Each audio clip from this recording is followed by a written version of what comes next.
All right, can we start? Good morning.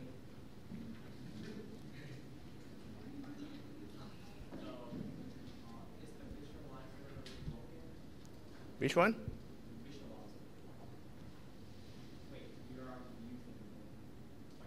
Yes, I'm going to use whiteboard. As we agreed last time that the equation is too long for the visualizer. Okay. So, but I'm going to have a bit of video if we done with the math quickly. Okay. Because next week is a sport week. There's no class. I'm not sure which should be the stopping point today. Okay, let us see how far we can go. All right. On Tuesday, we talk about introduction of the course. Briefly, the course is consisted of 3 parts: momentum, energy, mass, transfer. Okay. Also, briefly, we said that the transfer itself is represented by the term flux. Flux is whatever transfer per unit area per unit time, right? And the flux itself can be divided into 2 categories. Molecular flux, which is transferred by the molecule itself, for instance, like heat conduction. There's no movement of the fluid involved. Okay, that is called molecular flux. The other term is called convective flux or bulk transport. That is transfer by means of the flow. For instance, convection, heat convection, energy is flow together with the flow of the liquid. Okay, that's last time. Also, at the end of the last time, we talked about vector. Vector can be represented by 3 coordinates: rectangular coordinates, cylindrical coordinates, spherical coordinates. Okay? Vector itself can be written like this: 3 components, each component multiplied by unit vectors. I, j, and k will be unit vector in rectangular coordinates. At the end of the class, we define a new operator called del. Del is basically differentiation, but the operator del is a vector operator. There are 2 kinds of operator: scalar operator, for instance, multiplication, that's scalar operator. This is vector operator. Operator itself has no value, but once you operate with something, its value will be changed. For instance, 2 times 5 is 10. You operate 2 by multiplication, the value is changed. That's why times is operator. Okay? This is also another operator. By itself, it has no value, but if you operate with something, for instance, if you put del in front of a scalar quantity phi, it is essentially differentiation of phi with respect to x, y, and z. Okay? In this case, phi is scalar. Del is vector. After operating, the whole thing becomes vector. Okay? Phi itself is scalar. Del is a vector operator. So together, it is a vector. If you look to the right-hand side, you can see that you have unit vector I, j, and k. So that means the whole thing here is a vector. Okay? You can also see that differentiation of something should give you the number, should give you the value. So by itself, the whole right-hand side thing is a quantity. It's not an operator. Okay? Now, if phi is the distance, if it is the distance with unit of meter, phi by dx should be changed with respect to position, right? change in position with respect to position. Okay? So now this term is basically a change with respect to position in all directions. All right? What would happen now if I have two vectors and I start using del dot A? Del is vector, A is vector. We learned about operator called dot. Dot operator can be applied to vectors only. Okay? If you have A dot B, basically you use the coefficient in front of it, multiply together in all directions, and you combine. You get one scalar value. But now if you have vector operator, dot with some certain vector, what would it be? Basically, you take this pair together, but it is no longer multiplication. It is operated. So you operate differentiation with A. Eventually, you get dA1 by dx. Plus this pair, dA2 by dy, and dA3 by dz. Okay? So, look again. On the left-hand side, this is vector, vector, dot together. The whole thing here is supposed to be scalar. Right? Vector dot vector, you get scalar. On the right-hand side, you see that there's no ijk anymore. So it is scalar. It has value, right? A1, A2, A3 has value. It is operated with differentiation. Still, it has value. So the right-hand side is supposed to be quantity. That means del dot A is supposed to be quantity, which would be scalar. Okay? So this kind of dot product of the del operator is called divergence.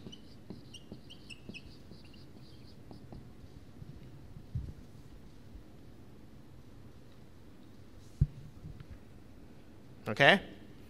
What about if I take A first and I dot with del later? What would it be? Now, similar to what we did earlier, we take this pair together, but this time A comes first. So you take A and differentiation. Eventually, you get A1 d by dx, A2 d by dy, and A3 d by dz. Now you can see that there's no ijk on the right-hand side. That means the quantity here is not vector, it is scalar. Okay?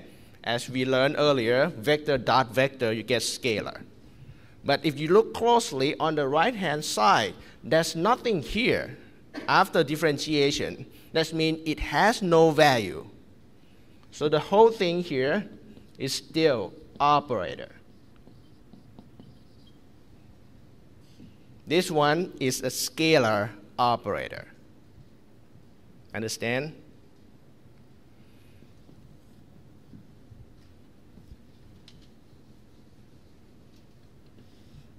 So if I say that A dot del is an operator, put together in the parentheses, and I operate it on scalar quantity phi, what should I get?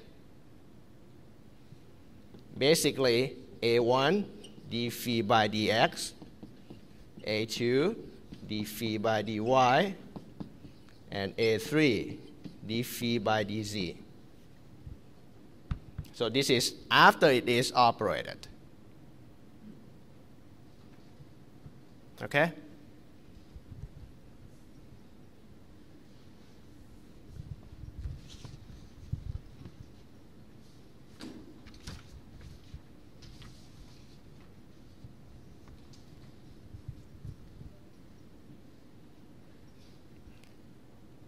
Now again, if you take a look at the first line over here, if I take A dotted by del phi, on this line, you create operator first, and then you operate with this scalar later. This one, you operate with del first to get this line, and then use this vector, dot it with this A. So what will you get? You start with A1, multiply by the first term here, right? So you get d phi by dx, and then A2, d phi by dy, and A3, d phi by dz. So these two are the same. You can create operator first, you can create combined operator first, and then operate it later, or you can operate with phi first, and then dot with A later. Doesn't matter. This is called divergence. Okay? Any question? For today, hopefully, we will finish all the math, vector-based math, within 30 minutes. Then we will start chapter 1.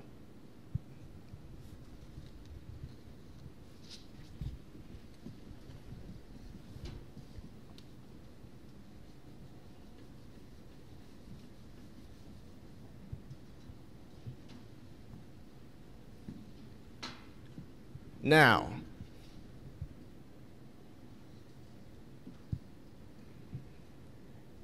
if I have del as an operator, vector operator, dotted with another del, what would I get? The person who invents something like this has nothing to do. So, you take del, you operate it on itself. So you take the first coordinate, operate it on itself. Basically, it is differentiation of differentiation. So you get second order derivative. For the second term, same thing. And the third term with respect to z. In between, since it is a dot product, it's supposed to be positive sign or addition, right? As a dot product, anything vector dot vector, you get scalar. So the whole thing here on the right-hand side, you have no ijk. So it is a scalar. But you can see there's nothing here. It is still operator. So this is scalar operator. Sometimes it is called del square or Laplacian.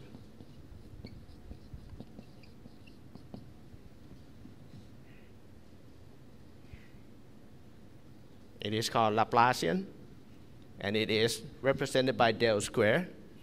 Please note that this del in del square has no line, because it is not a vector, it is scalar. This line in del represents being vector. It is no longer a vector in Laplacian, so there's no line.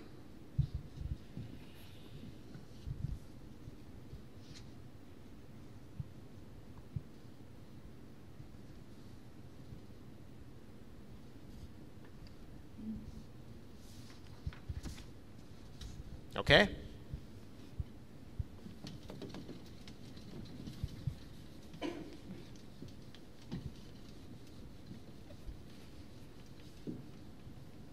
Now, this one you have to listen very carefully.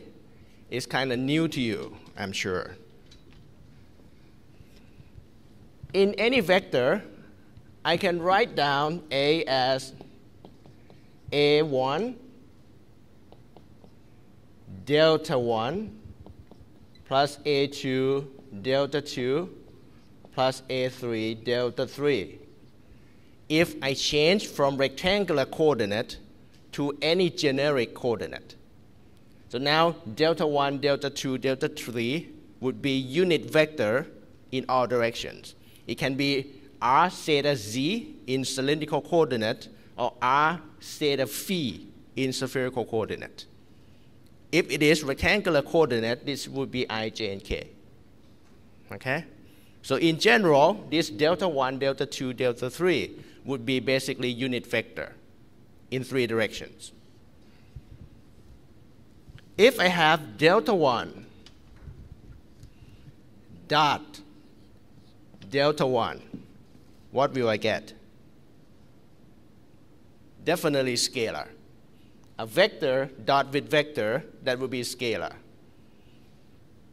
If you have I dot I, what would it be?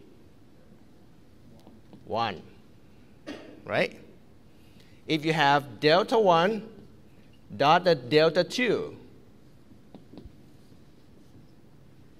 that's 0. Okay? Now, the point is, when I do this, I get scalar. So the dot products reduce one direction. You have vector which has a quantity and one single direction. Dot products reduce that direction to no direction. All right? On the other hand, if you have delta 1 cross delta 1, you know, cross product, but we rarely use cross product, but this is just a sake of completeness. Still, this one is 0. Okay? But if I have del 1 crossed by del 2, now you get del 3. Right-hand side rules. Okay? X cross Y, you get Z. The point is, this one should be a vector.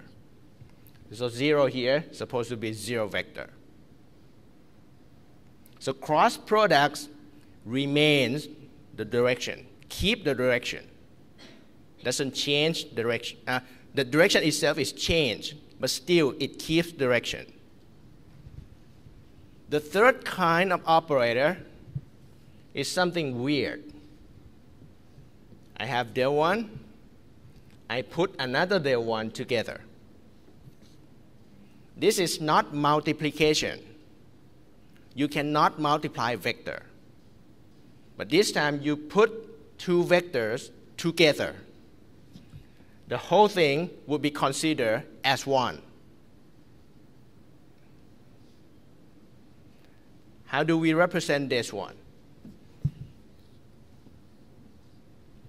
If this is 1, 2, 3, this is del 1. Okay? I have another del 1. This is another del 1. If I write down del 1, del 2, it would look like this. Del 1, del 2.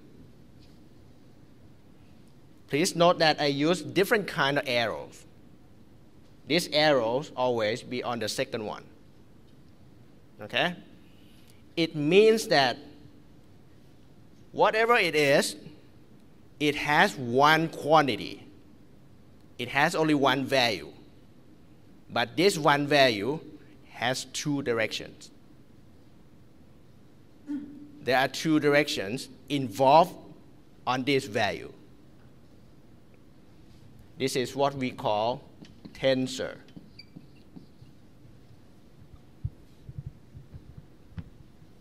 So del 1, del 1, del 1, del 2 are considered as unit tensor. Okay? So in similar manner, del 1 itself is a unit vector, if you put delta 1, delta 2, delta 3 together, you can create generic vector. This vector A would be in any direction. So if I have unit tensor, put it like this, I can create generic tensor. Tensor that can have two directions pointed in any way. All right? In this picture, I have two directions, pointing along one axis and second axis. But in general, I can have a variable containing two directions, and those two directions can be in any directions. It doesn't have to be 90-degree angle between them. Understand? Before we move further, if I write down delta 2, delta 1, now it looks like this, 2, 1. This is delta 2, delta 1. And they're not the same. From the look of it, they are not the same. So delta 1, delta 2, and delta 2, delta 1 are not the same. Okay? Any question before we move further?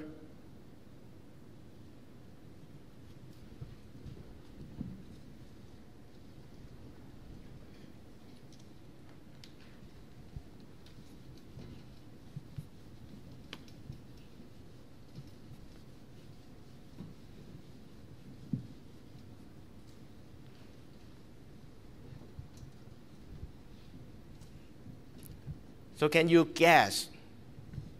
For a vector, I have 3 components. For a tensor, how many components should I have?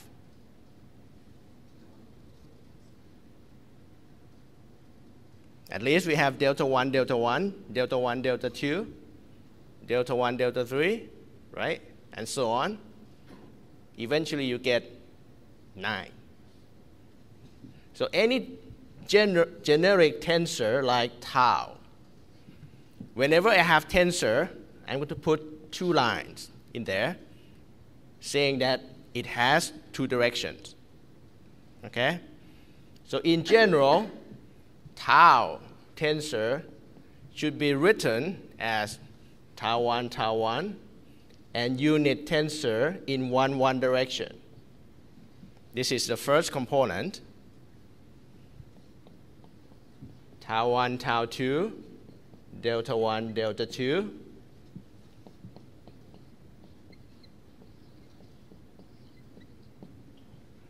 Like this, until we get 9 components.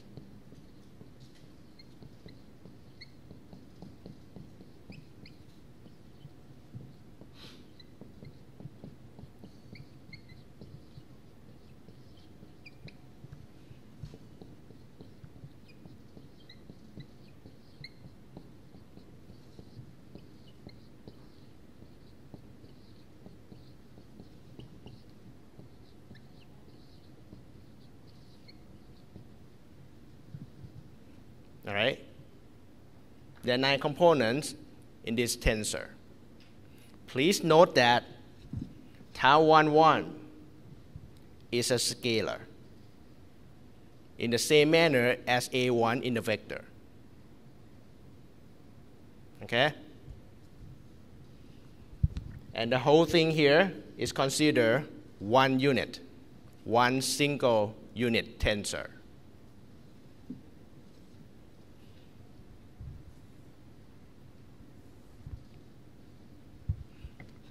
So if I put 2 unit vector together, I create tensor. What would happen if I take generic vector A and generic vector B together? The whole thing here turns to be tensor again. Okay? How can we write it down? Basically, if A is A1, A2, A3, B would be B1, B2, B3. This would be A1, B1, delta 1, delta 1. A2, I'm sorry. A1, B2, delta 1, delta 2.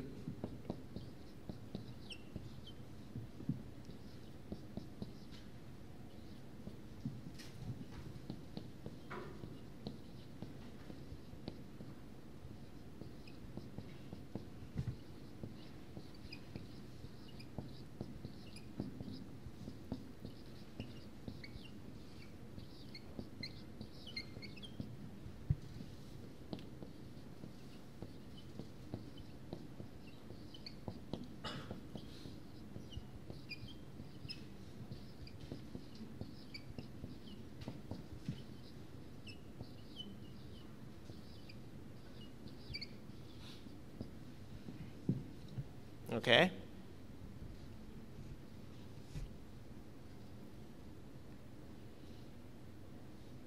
Understand?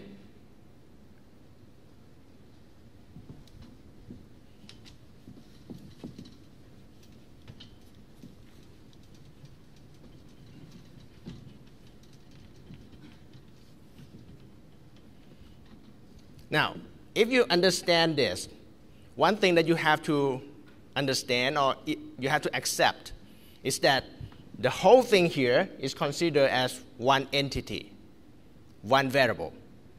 Okay? The question is, do you think AB tensor would be equal to BA tensor? Would it be equal?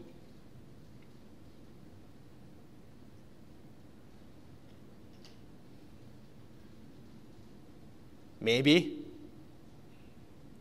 If you have maybe in your answer sheet, I get maybe in your answer sheet as well. Would it be the same? No. They're not the same. Okay? They're totally different. For instance, if I said delta 1, delta 2, and delta 2, delta 1, they're not the same, right? The picture looks different.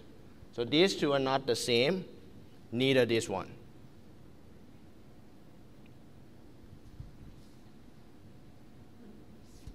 All right? Last one for the math. And we need this one. Now, we have tensor. We bring two vectors together becomes tensor. What would happen if the first one is del? Let's say del V. V is a vector. Now you should see that this is vector. This is also vector. There is nothing between them. There is no dot product. So this whole thing turns to be one tensor. What does it look like? In rectangular coordinate, I can say it is I d by dx vx. Same thing here. You take the first coefficient of the first vector and the first coefficient of the second vector together. But now the first vector here is operator. So you take differentiation to the first coefficient of the second vector, right? So let's say this is A, this is B. You take A1, B1. So the first component of this del is d by dx. The first component of the V would be Vx, right? And then Ij. The row itself, you keep the first component of the first vector. So it stays as d by dx. Okay, the whole row here is supposed to be first component of the first vector. And then you take first component of the second vector, second component, and third component of the second vector, Vy, Vz. And the unit tensor turns to be Ik. Now, what would it be on the second line? So you change the first one to J, right? This would be J. And then I, J, K.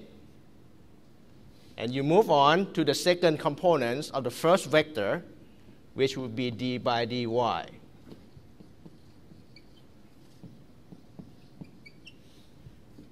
And put the component of second vector over here, Vx, Vy, Vz.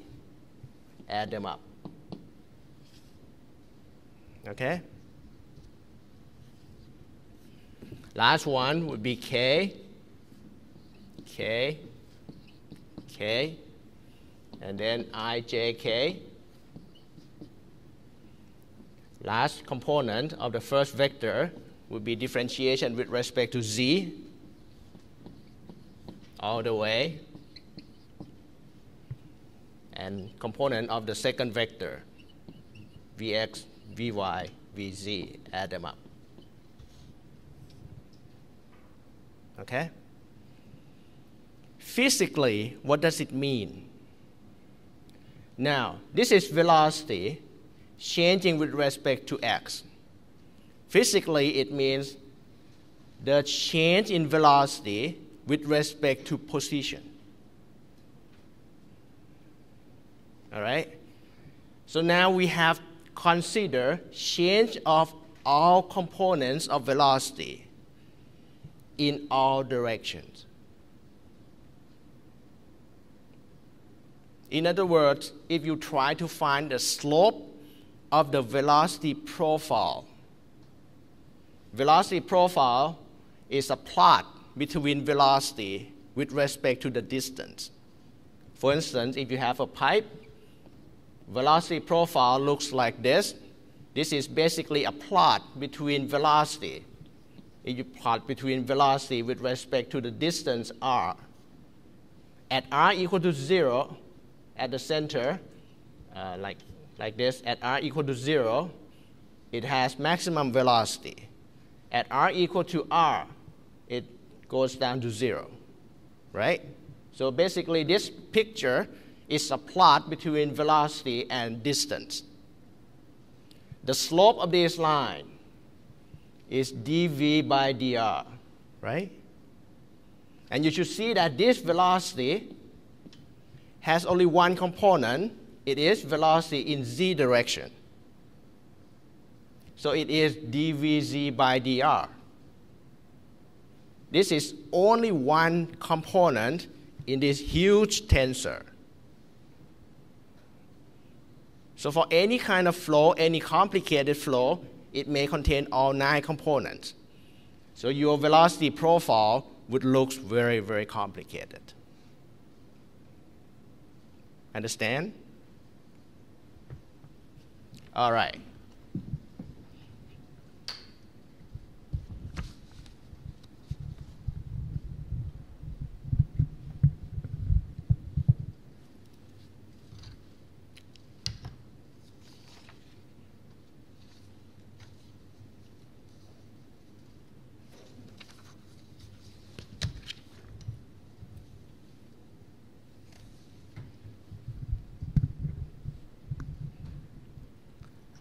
Before we start, let me erase this.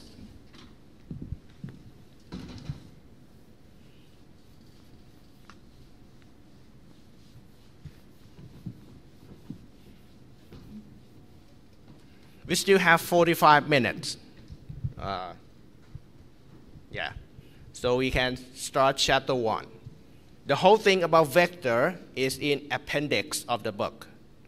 Okay? If you have my book, it's on chapter 0. It's just fundamentals. Now we move on to chapter 1, which would be about relationship between what is transfer to what can we measure.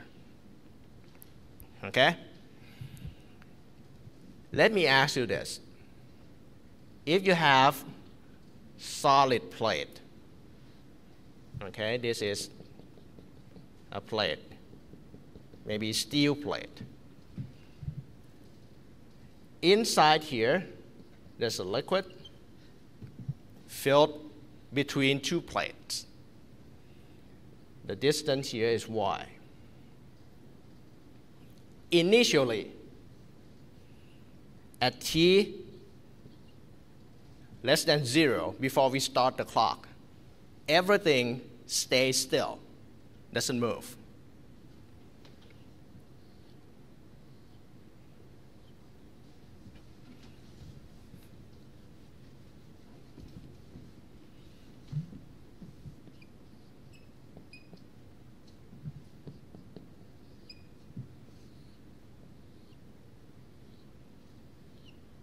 At time equal to 0, I start moving this plate. So this plate would be moved with velocity v.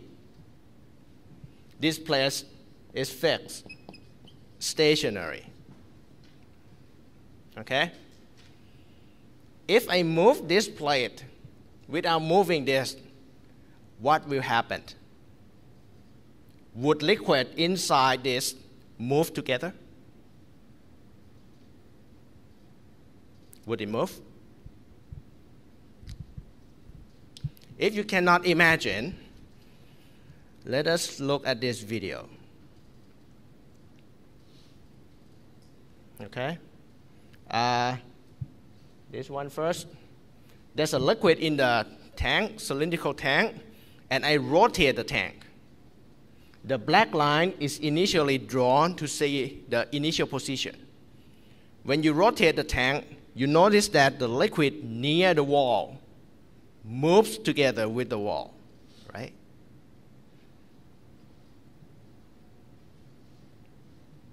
Can you see that? Same thing, if I change the liquid to another one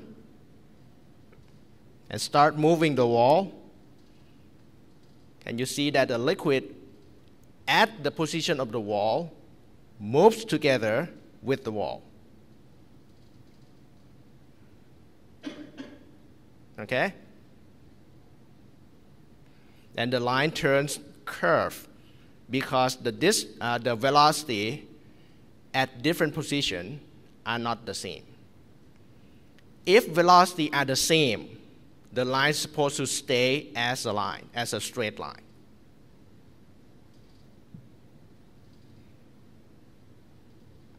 Let's see that again.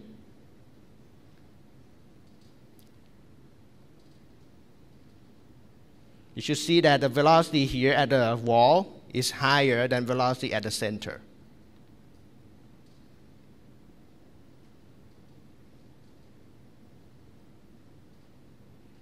All right? Come back to this picture. What does it look like if I start moving the bottom plate and fix the top plate?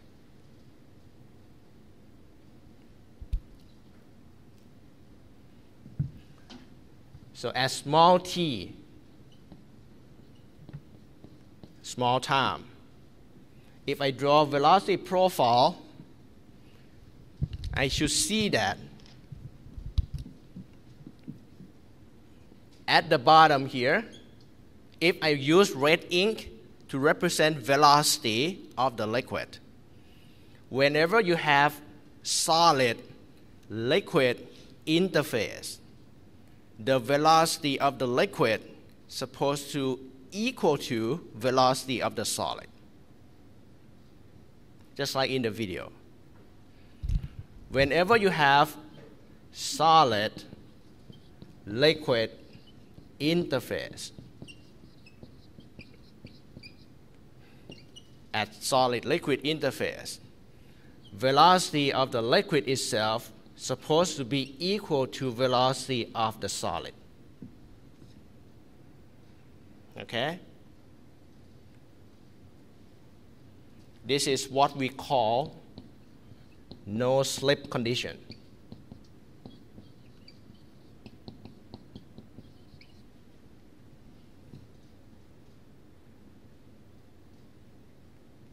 Understand?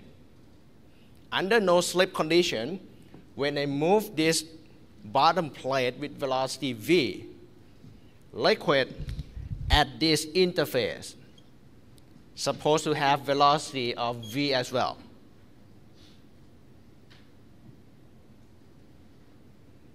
All right?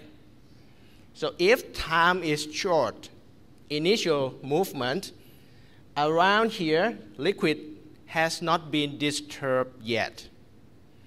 So if I plot velocity, if I move away from the plate, you should see that liquid around here should also move, but move at slower velocity, just like in that video. So the line that shows velocity profile should look like this.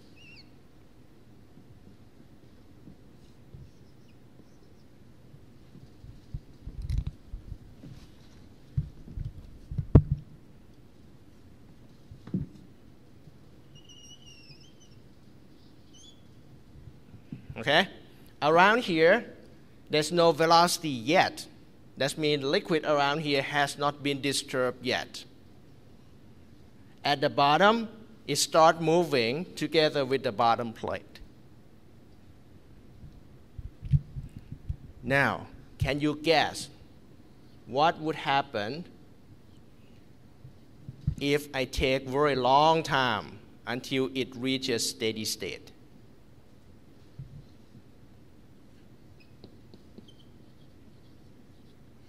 Still, velocity here is v. Suppose the plate is so large, I can move infinitely at constant velocity. The top plate is still fixed. What should be the red line looks like? How would the red line look like? At this position, your liquid still moves with velocity v, right? Now the time is long enough so that all liquids at all positions will be disturbed by the movement of the plate. How would velocity distribution would be? Can you imagine?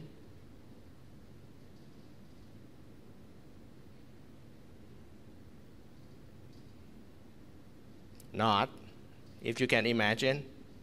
No, if you cannot. Think about this.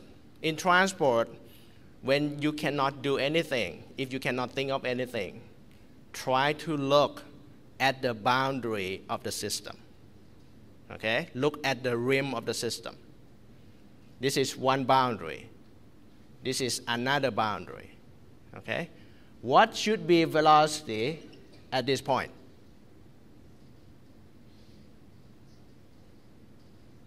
Zero. Under no slip condition, velocity of liquid is supposed to be equal to velocity of solid. Here, velocity of solid is zero. So that means velocity of liquid here must be zero as well under this condition, right? So you know velocity here is zero, velocity here is not zero. What about in between? Can the velocity in between exceed this value? No, it cannot. Unless you have other external force, like pressure, to push it out. But now we don't. We just use the movement of the plate itself. Velocity in between cannot exceed this capital V, right? So how should it be distributed in between? Linear.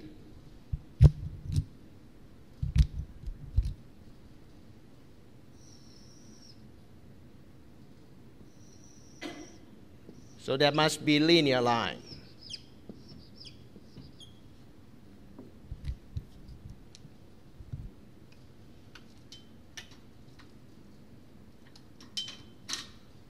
Okay? So this is velocity profile. This line is velocity profile. It is basically a line telling you velocity changing with respect to position. Mathematically, it means you can write down velocity as a function of x, y, and z. Okay?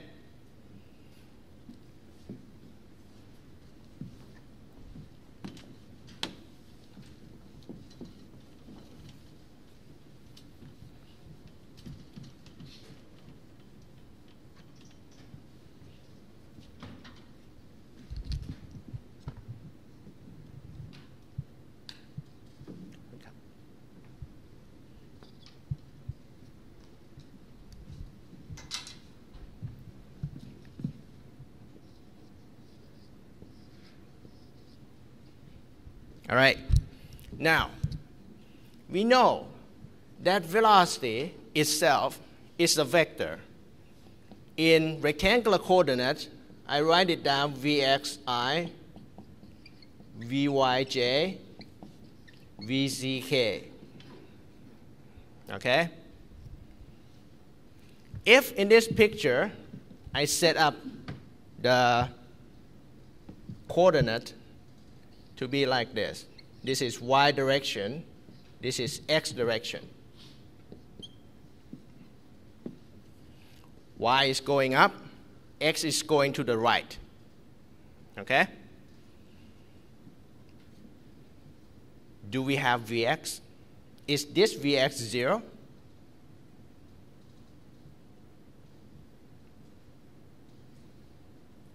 No. Is this Vy 0? Yes. Is this Vz 0? Yes. So the red line that I drawn is basically velocity pointing in x direction. So this one is with Vx, right? You can say it is x direction of the v component of the velocity, x component of the velocity. Okay?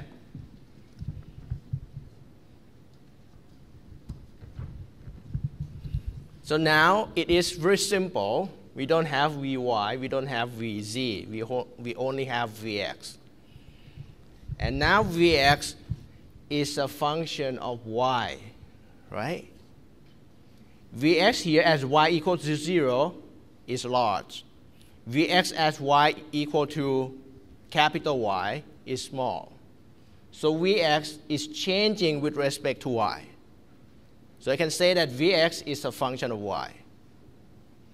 So if you write down mathematical equation for this, it is called velocity profile.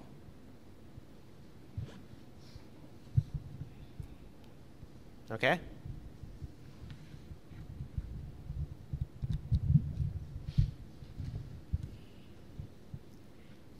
Now, in order to move the plate from stationary to velocity of v, I need to put force. Without putting force, there's nothing move, right? So amount of force applied on the plate should be depending on the velocity Vx, right?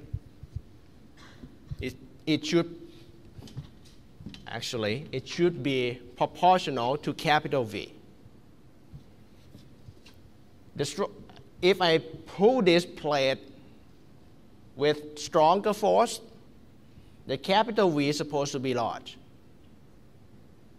Okay? Understand? So I can say proportionality like this. Of course, if the plate is large, if the plate is very, very large, comparing with the plate which is very small. The equal amount of force should not give you the same velocity. So it is inversely proportional to the area of the plate. The larger the area, the smaller the V under the same force. Right? Okay? Now, think about this. If I have two sets of experiments,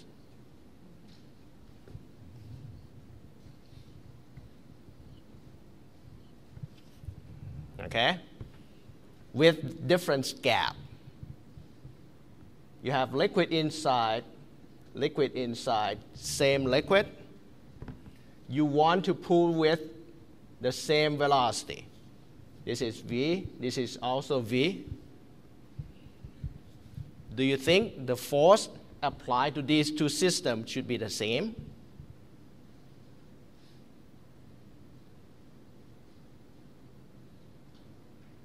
Not the same? Which one is higher?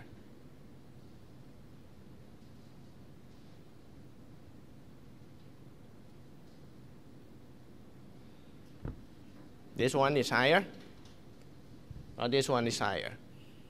Which one is harder to pull them apart? Have you tried this in your science when you are in school? When you have microscope, when you put some liquid in there, droplets of something of cell in microscope, in glass microscope, you put very small piece of glass on top, right? Have you tried pull these two apart? It is very difficult. It is very difficult to move this small piece of glass away from the big plate, because the thickness here is very, very thin. If the thickness is larger, it is easier, much easier to pull them apart. Same thing between these two systems. This one requires larger force. Okay? The smaller the gap, the larger the force required. Why? Because we will learn eventually that liquid itself has resistance. When you try to pull them away, it resists. So the larger the smaller the gap, the larger the gradient. What does it mean? If I plot the velocity profile, this is 0 here, this is V. My profile should look like this on the thin slab. This is 0, this is V. The profile looks like this on the thick slab. Right? Slope here change significantly with respect to position. You move just a little, velocity change a lot. This one, you move a little, velocity doesn't change much. So the resistance of the water to move in this one play a lot of roles. Right? So this one is much harder to pull. That means it is inversely proportional to the thickness Y, to the gap Y. Okay? So from here, if I change proportionality to equality, I need some certain variable, certain number. This number is called mu. Mu itself is what we call viscosity.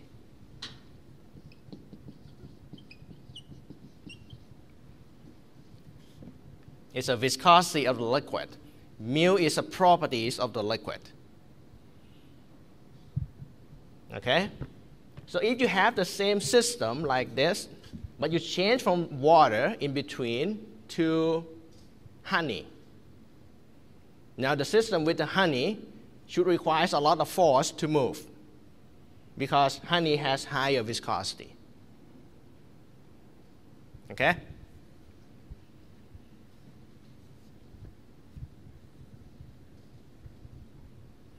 Now, force per unit area, in this one, force per unit area is not pressure. Do you know why?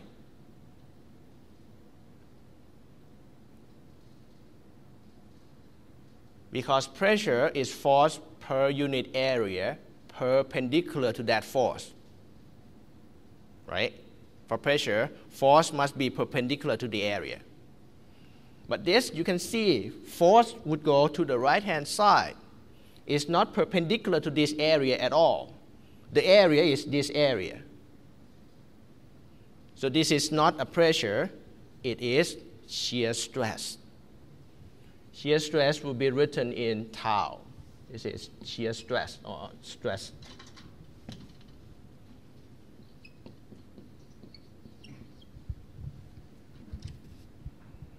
All right? This stress is acted by the force in y direction. In x direction. And the area here is the area perpendicular to y direction.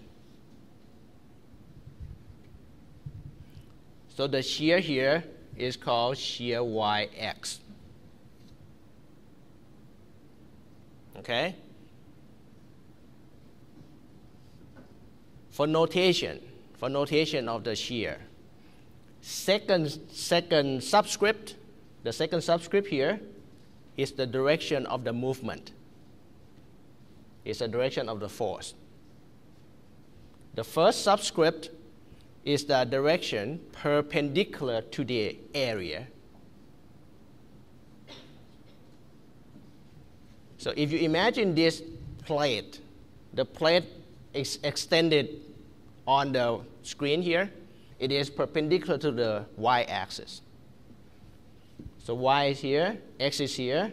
You take it down, take y first. In other words, you take the direction of the force last. Okay? Now, if I look at the whole picture, this is macroscopic view. Last time we talked about macroscopic and microscopic. When we talk about microscopic, we narrow down the system to a very small portion in the system. Okay?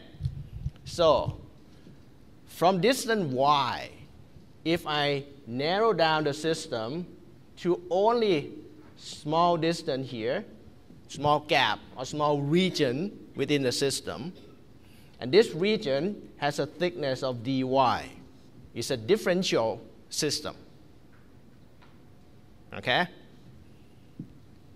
So that means V over Y should be shrunk. This is big gap divided by the whole velocity.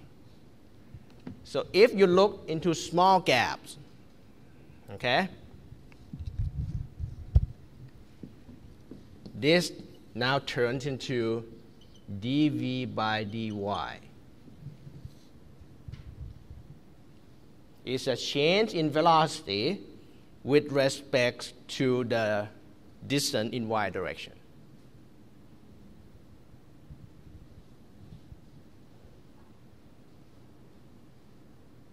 Okay? Because, if you look closely, dV is a change in velocity. dy, that's a change in y. Here, it seems like it's not a change. But if you look for the whole system. One end you have big velocity v, capital V. The other end is 0. The change of the whole thing is v minus 0. Okay? And same thing, the gap here starts from y equal to 0 to y equal to capital Y. So if you shrunk it down to a small portion, it turns to be dv by dy. See? And in this system, v would be vx. It has only one single component, vx. The point is, v over y in this equation has positive sign. Okay, v is positive number, subtract by 0 is positive, y is positive distance. Okay? But dvx by dy by itself is negative, because dvx by dy is the slope of this line. Right? It's the slope of the line. If you plot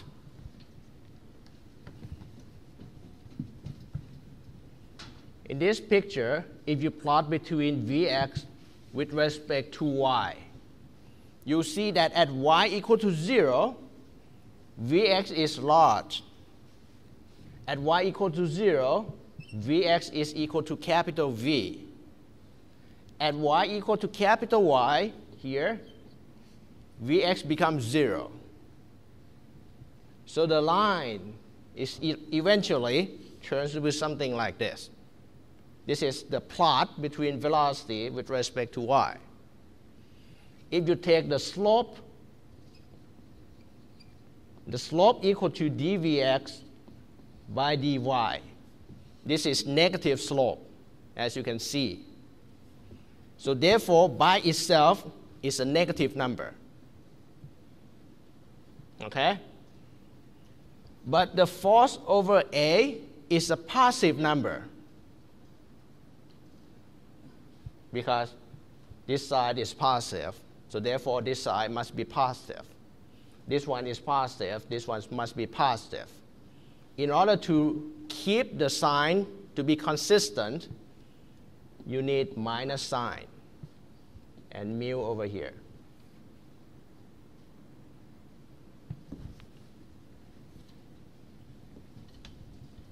Okay? So if I write again cleanly, tau ix equal to minus mu dvx by dy.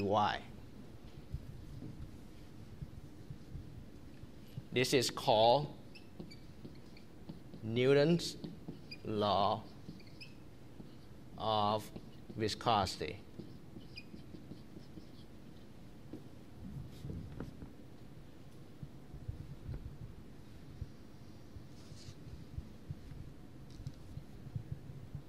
Okay, any question?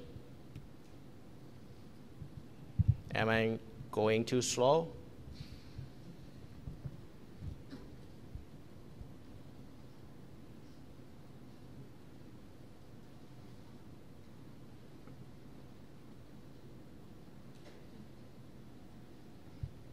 Okay, I'm going to spend the rest of our time here talk about viscosity, okay, because I do not want to go further. It requires quite a long time to understand it further. About viscosity, if you take a look at the unit, okay, unit on the left-hand side has unit of Newton per square meter.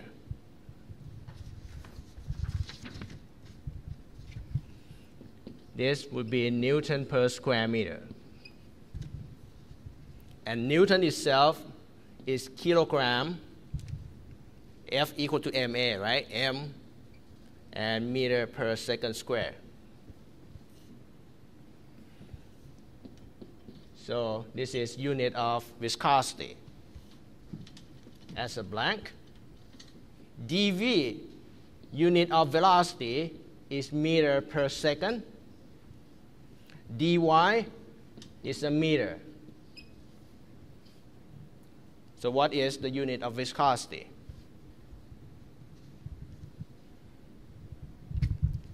Here, you must have kilogram. Okay, this meters out. This is second square. This is only seconds. You need second over here. And then meter here. This is meter square crossing out. You need meter over there. Okay? And this eventually turns into Pascal second.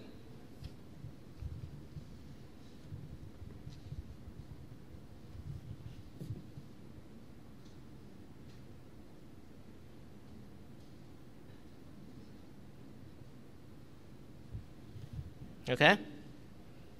The unit of viscosity is Pascal seconds. This, on the left-hand side, is a unit in SI system. If I change from SI system to CGS system, you know CGS system, centimeter, gram, seconds. So the unit of viscosity from kilogram meter per second would turn into gram, centimeter, seconds. Just reduce from kilogram to gram, meter to centimeters. Still same unit. Okay? This unit is called poise. It's a unit of poise.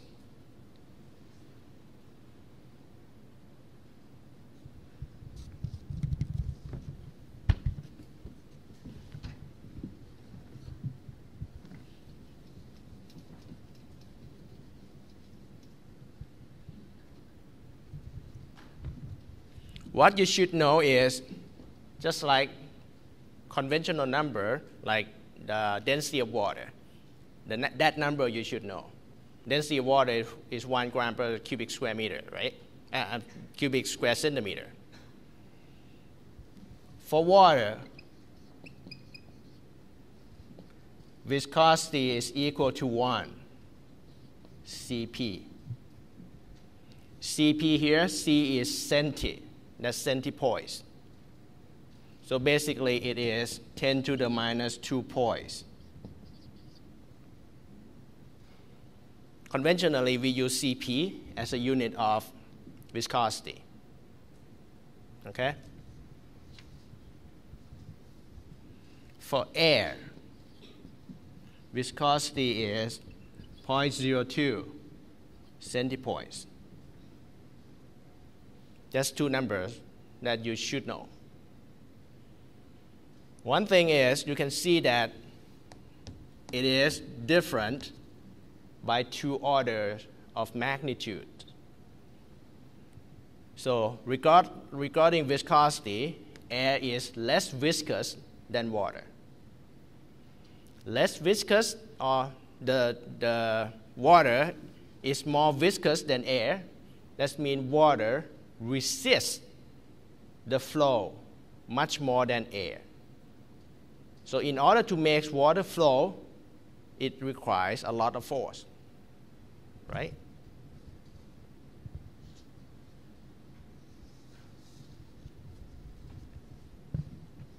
Normally, for liquid, okay, if you increase the temperature, the higher the temperature,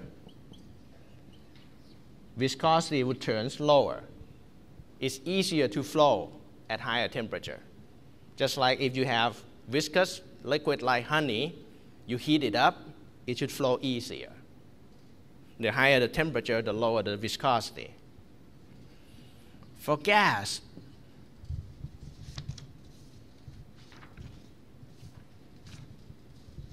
on the other hand, if you increase temperature, viscosity is usually increased.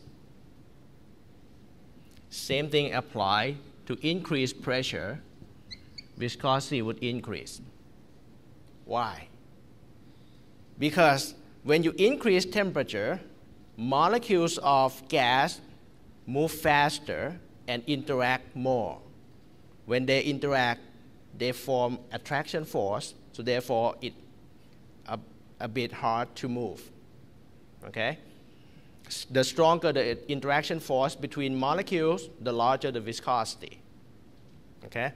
Same thing when you have higher pressure, you move gas together, closer together, attraction force between molecules become dominant. It would be difficult to move them. All right? Last thing is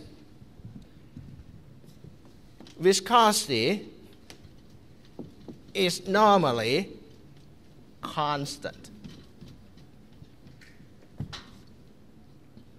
According to Newton's law of viscosity, mu would be taken to be constant. So if viscosity is constant, we will call the fluid to be Newtonian fluid. If viscosity is constant, it is called Newtonian fluid. The term constant in transport phenomena means a lot. Okay? It means constant with respect to many things. Constant with respect to time. Constant with respect to position. Constant with respect to force. Some fluid has viscosity changing with respect to time. Can you give me an example of what kind of liquid that has viscosity changing with respect to time?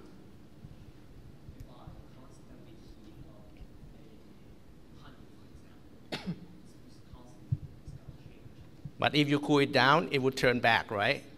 No. What kind of fluid that change viscosity with respect to time and does not turn back?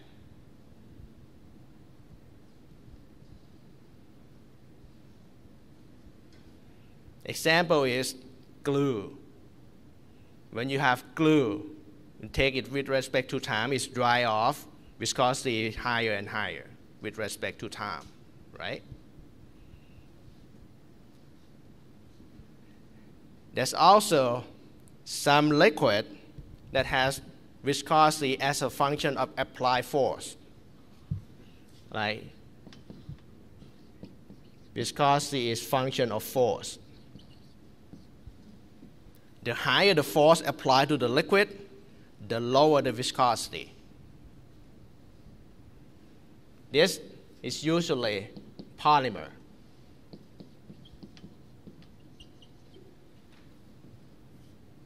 Okay? The easiest example, the conventional example is ketchup. You know ketchup? Ketchup that you put with French fries. Whenever you have ketchup in the glass bottle, not squeezed bottle, the glass bottle, and you try to pour ketchup on your fries, it's very hard. So what would you do when it doesn't come out? You tap on the bottom of the bottle, right? What would happen then? Once you tap hard enough, it starts flowing. Because viscosity is function of force. The higher the force applied, the lower the viscosity. So if you tap too hard on the bottle, it will splash out. Have you experienced that? Tapping too hard, all the ketchup flow out. That's because the force is too large, viscosity is too low. It's fast, it flows very quickly. Okay? These kind of things, when viscosity is not constant, is called non-Newtonian fluid.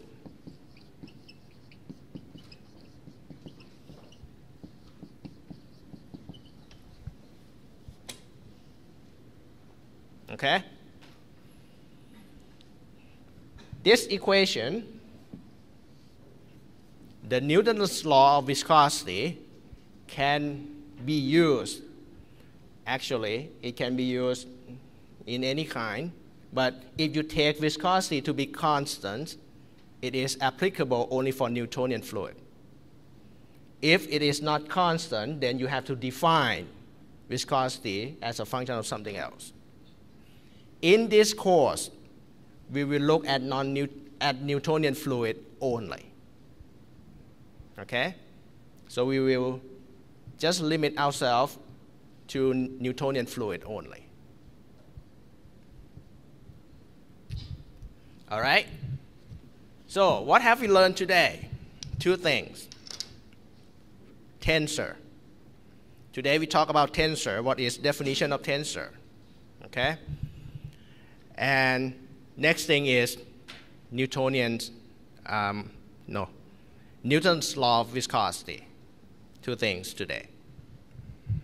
Eventually, I will tell you later on that tau itself is a tensor.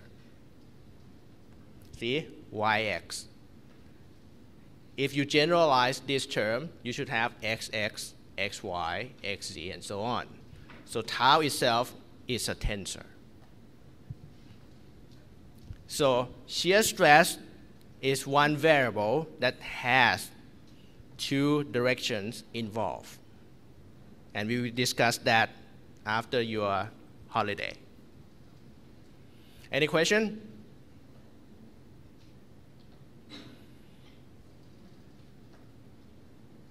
All right, so if there's no question, that's it for today. See you after the break.